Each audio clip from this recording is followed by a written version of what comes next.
Okay, am I audible? Yeah. Okay. Cool.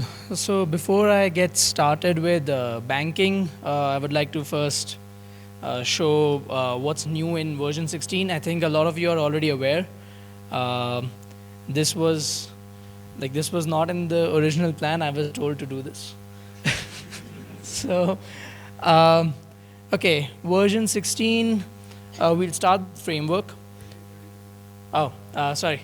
I'm Nikhil Kothari. I used to be a part of the commit company, and I recently joined Frappe. So we make apps like Raven and Mint, and now I am on ERPNext. So yeah, quick introduction. Anyway, we'll get started with framework. So this is something that has cost us in revenue, where we have now made framework 2x faster.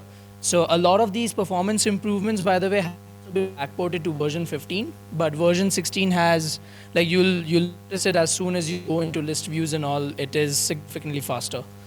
And next, we have redesigned the workspace. So we are moving into this structure where we have tiny apps, CRM, help desk.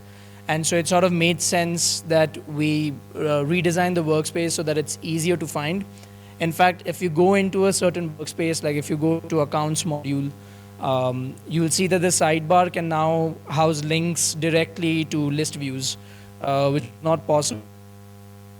Refining this, so it doesn't look like this right now. It's improved a little bit, and you can change your icons and you can add new items as well in new workspace. Next, this was already announced in the previous Frappeverse in Frappeverse India, where now you can add as many columns to your list views, and you'll have a scrollable list view. This was not possible. Child tables now also have scrollable, tables, and then you can also pin columns. So you can add 20 columns. Some people want that, and you can pin columns to the left. So that's there in V16. Next, this was a common compliance requirement where we wanted to be to not be able to see the field value, right? So you wanted the data to be masked. This data masking, you can just go into customize form and say mask. Just check the box, and it will be masked across list views, form views, and report views. So yeah. Finally, we have print formats for reports. So more print formats for partners to implement, and yeah, so you can write your entire print format in HTML and then just print. So again, this is a new feature in framework. Apart from in framework security fixes that have been made, the new query builder also supports field level permissions. So yeah, do check it out, do upgrade, and find bugs, please report them. We'll move on to ERPNext. So on ERPNext, there are certain accounting reports like the P&L and the balance sheet where you want different types of formats. You want to view the report, you want to view the same data, but you want to view it in different formats. So we call these report templates, and you can configure these via the UI. So by default, ERPNext ships with a few of these templates, and you can add your own. Next, if you had a group company and you had child companies in them, the trial balance was just per company. So to get a consolidated report, you had to do it manually. Now we have a special report called as the consolidated trial balance report, and it will automatically perform all currency computations, etc., to get you accurate financial accounting across all companies. So if you're using perpetual inventory, then your accounting is created as soon as the stock transaction gets created. But if you're not, which is not the default behavior, by the way, but if you making these accounting entries periodic, so weekly, monthly, however it is, that used to be a manual process. So now on the journal entry, you can create, I mean, there's an entry type called as periodic accounting entry. You can just go in there and once you do that, you'll get a button that says get balance, and it will automatically pull up the values from the stock balance report and pop accounting entries, so that reduces errors. Apart from this, there are a lot of more improvements like across the board, across stock, manufacturing, POS, and budgeting. All of these are available on the Frappe V16 release page on the website. We'll quickly cover Frappe HR. Earlier, expense claims, now this was very surprising to me. I thought expense claims supported multi-currency, but apparently not. So that's been added in V16. I think I'll use these for this trip.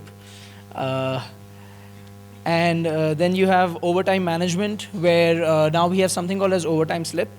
And directly from your payroll entry, just like you create salary slips, you can create overtime slips and manage overtime payment for your employees. And finally, leave adjustment has been made much easier, where now you can just reduce or increase leaves, without like juggling around the UI a lot. So again, across the board, we have holiday list enhancements. We have half day, like you can have half days in your holidays. There's income tax breakup. Even in ERPNext, we have a new TDS, tax deducted at source. We have a separate section in all accounting vouchers. So yeah, across the board, lots of things in version 16.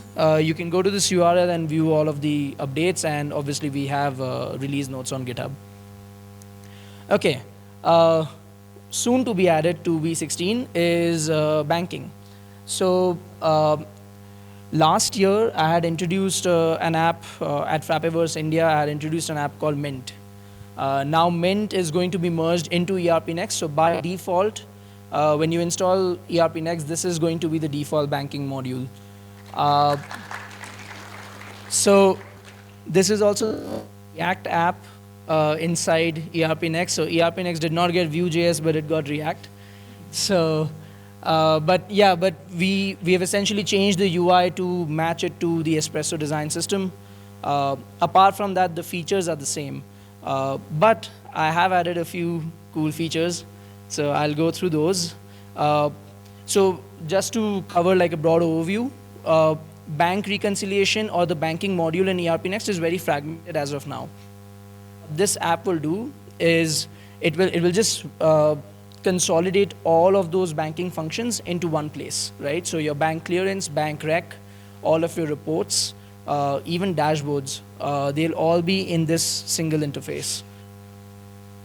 And what you could do is normally you have unreconciled functions.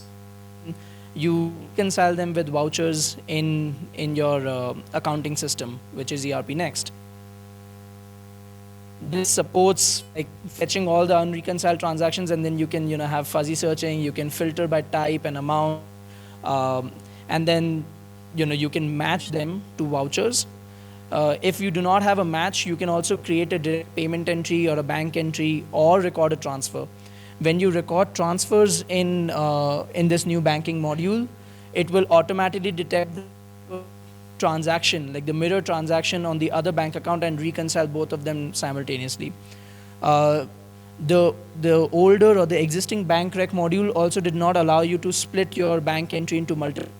Let's say if you have a 500 expense, you want to expense, you could do it. If you had invoice payments, you could just record it as a payment, but you couldn't match it to invoices. So all of those are covered here. You can also do it in bulk. So you can search for, let's say, what I do is that I order food a lot. So I search for Swiggy, and then I just select all of them. I just post it all to my expense account in one go.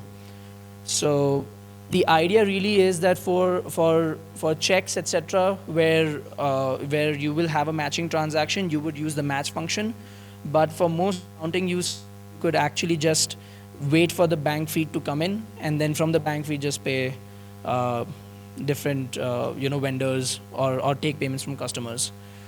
Finally, you can also automate all of this via rules. So you can set up rules saying If the description contains Frappe Cloud, then book it as a software expense, or book it as a payment to Frappe Technologies. So you could create rules, you could have priorities for rules. You can have rules which split the amount into multiple journal entries or multiple accounts in the same journal entry with formulas. So you could do like 20% of this amount goes into travel and 80% goes into, I don't know, something else, bank charges or something. So I've set up a lot of rules, and now like it takes, I don't know, 2 minutes to reconcile a month's worth of banking transactions. So yeah, once you have rules will run automatically, and they'll automatically classify all these transactions, and you just click on that button and you're done. Finally, if you look at the current banking module, the problem is that sometimes you make mistakes and there's no way to go back. Like, there is a way to go back. You just go to the bank transaction list, find what you created, then cancel that or cancel the payment entry that you created. I mean, it's just a mess, right? So here you can just click on the undo button and it will automatically know whether you reconciled while matching. So if you matched a transaction, it won't cancel the original voucher. It'll just cancel the bank transaction, or I'll just unreconcile the bank transaction. But if you created a new voucher, the undo will actually cancel the voucher as well. And finally, if you do it in bulk like I do, you're bound to make mistakes because it's that fast.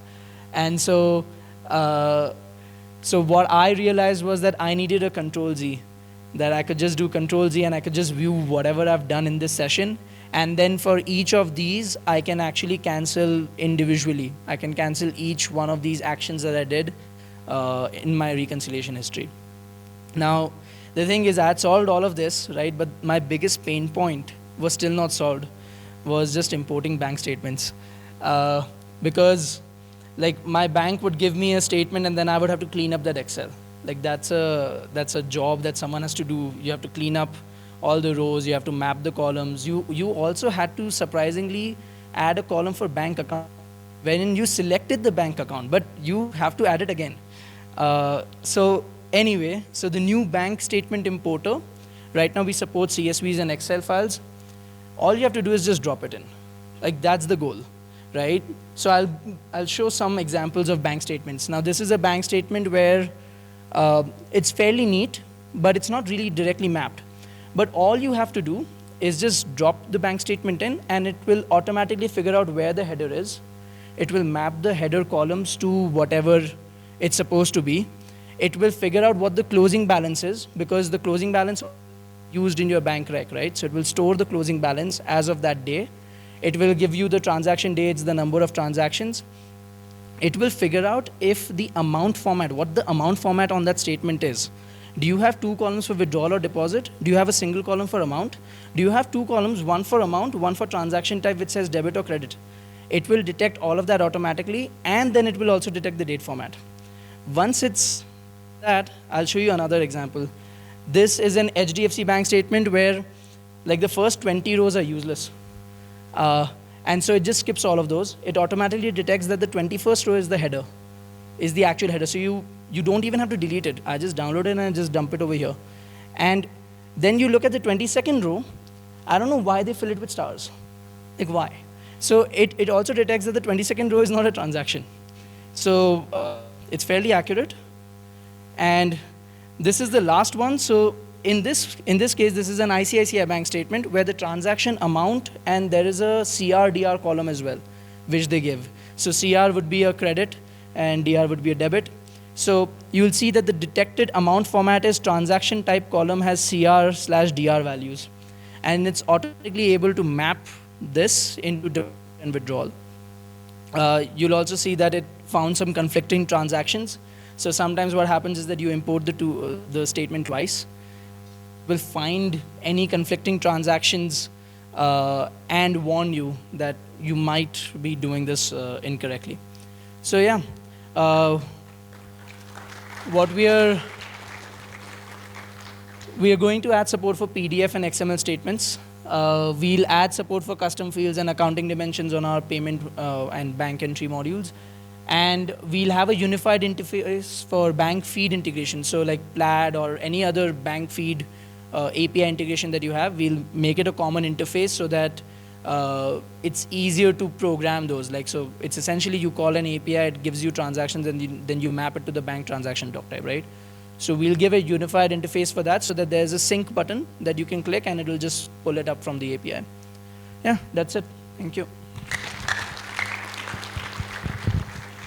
Yeah, any questions? Yeah.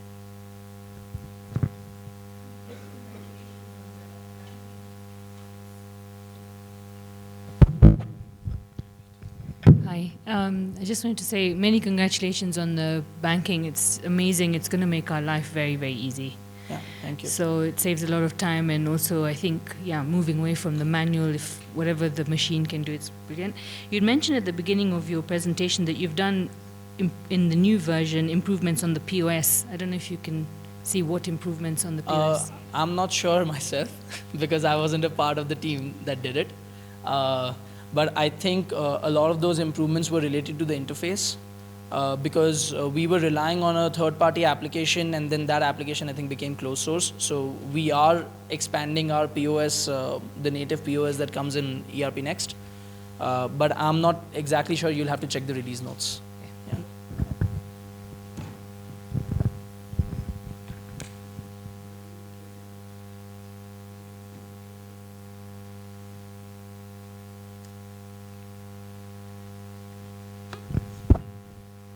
So on the POS, most of the improvements was the community has been relying a lot on POS Awesome, which was updating stock and GL automatically, in real time, every time you post an invoice.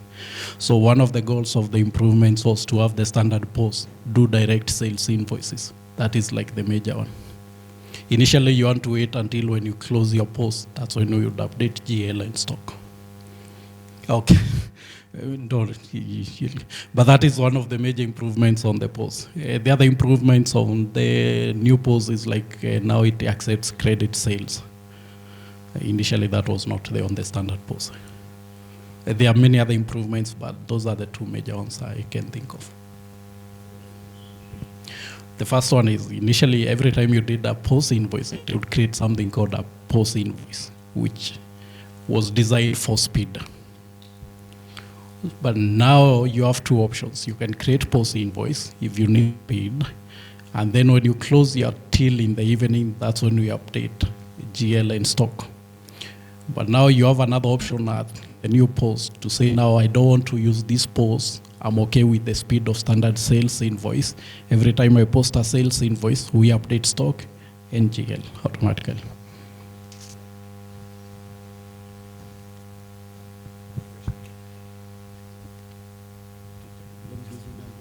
It's a follow-up. Yeah, I am James. Just one comment on the POS, massive improvement, but there is one issue remaining. When you have a draft invoice, it doesn't register in the ledger if you have checked in the latest actually. Yeah, just say. Thank you.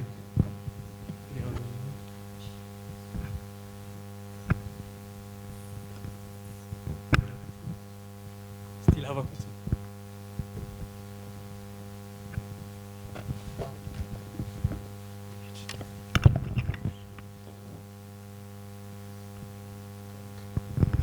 Hi, so my name is Kipngetich Ngeno from Titansoft, and thanks for the presentation. And something that I've noticed during the presentation, when it comes to bank integrations, it's something that we were working on. So thanks for being up to speed with that. Currently, we're trying to do integrations for NCBA, ABSA, Equity. I also seen in your presentation even had images for Kenyan banks, so that's very good because you're ideally doing presentation to us, and most of us are aware of that. One of the challenges that I'm really glad you solved was for every bank, the columns, and let's say the columns for debit, credit, the amounts, are different. You'd have different headers for every bank, and the challenge was we had to do a specific format for every bank so that we know if it's coming from this bank, we are mapping it this way. If it's coming from this bank, we're mapping it this way, which is something that you have actually solved, so kudos on that. Question number one would be, how intelligent is it? Are you using some sort of AI? Because I'm actually amazed by how, because the formats for banks could be very, very different, because depending on which bank you have, the formats for the statements can be so varied in how it's done. Yeah. So that's the first question. And also in terms of now the integration interface that you had, I think it's something that is coming. Is it also going to have more or less of the same? So I'm thinking about the way you just have the Excel, where it intelligently gets the specific amounts and the formats to go into the bank reconciliation records. So for the API, how intelligent will this be? Will you give us, let's say, a certain format you need us to enter data in, or will we also have this intelligent way of acknowledging this is the amount, this is the headers, this all of this? Right. For, let's say, REST APIs, and a lot of banks in Kenya, if you've noticed, they're using SOAP. So that's also something maybe to consider. We have gone a lot into REST. Maybe also SOAP could be something that we can think about. It should be robust enough to handle that. So that's the two questions. First one is how intelligent it is, and second, if it will be handled in the API interface as well. So first, to answer your first question, it doesn't use any AI. There's no AI at all. It's just simple heuristics. Like, so surprisingly, bank statements are not that complicated. Like, they are not that different, right? I tested it with like 14 banks and credit cards. So what it does is that it looks for the header row, because you will have a header row, and the header row will have like, I mean, the probability of a row being a header row, that's what we are tracking, right? So that's one. And then for transactions, if there is a valid date, then it's a transaction, a valid transaction. So we do some simple heuristics. At the same time, we know that we won't be able to cater to all bank statements out there, right? So in the back end, what you can do is that you can override the intelligence, right? And you can just map it. So you can have your own mapping layer for CSVs and Excels, that, okay, at this index is my header row. And you can do it from the UI only, but I haven't built that yet. But that's the goal. That, I mean, it should work for 90% of the banks, and for the 10% of the banks, you can map it yourself, right?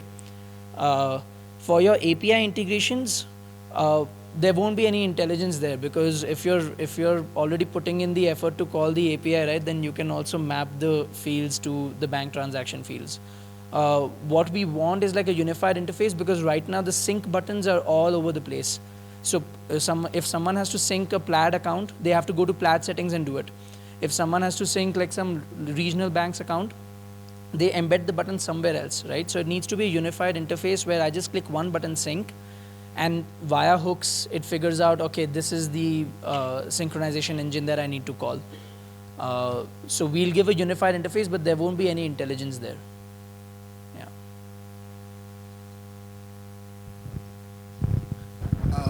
Okay, I'm looking forward to the UI.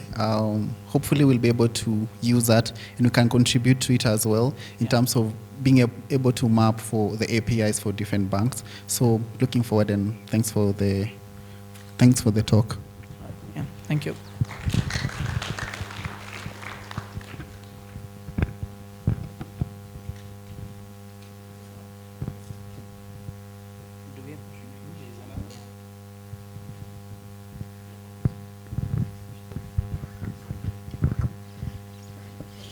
Thank you. Oh, more question.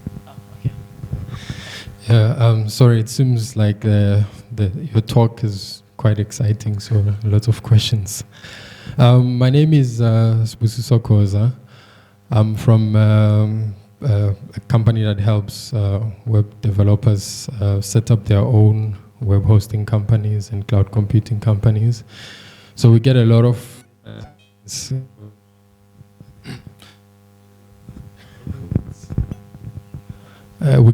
transactions going on, and I think this tech could be like our savior somehow. But I just need to understand a couple of things.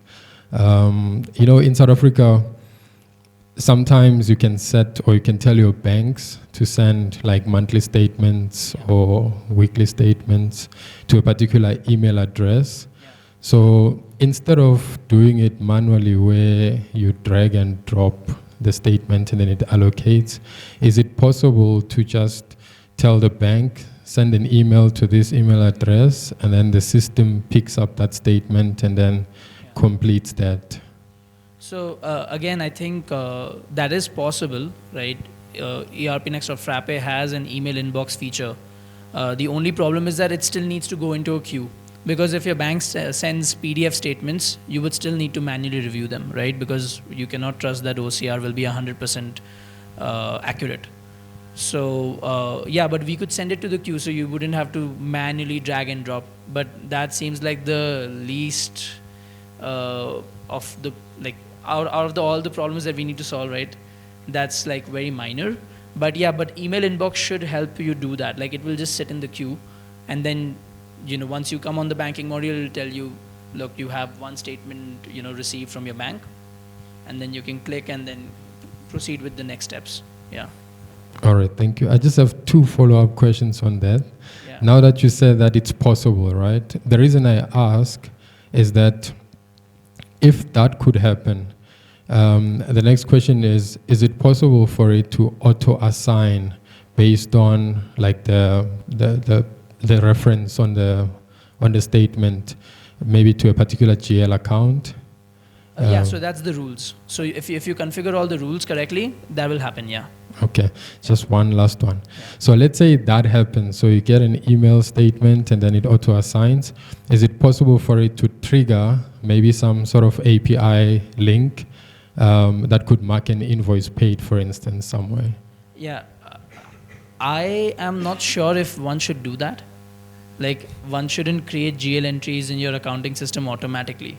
That's why even the rules, right, they just classify. They don't create those journal entries because, I don't know, somehow like accounting errors are very difficult to reconcile later, right? So I don't think I'm in favor of like automatically creating these purchase invoices or paying these purchase invoices. Like it can match against existing payments, but paying them doesn't seem very safe. All right, but can it trigger like some sort of... you can write a custom app that does that. I just do not endorse it. Okay. Thank you so much, Nikhil.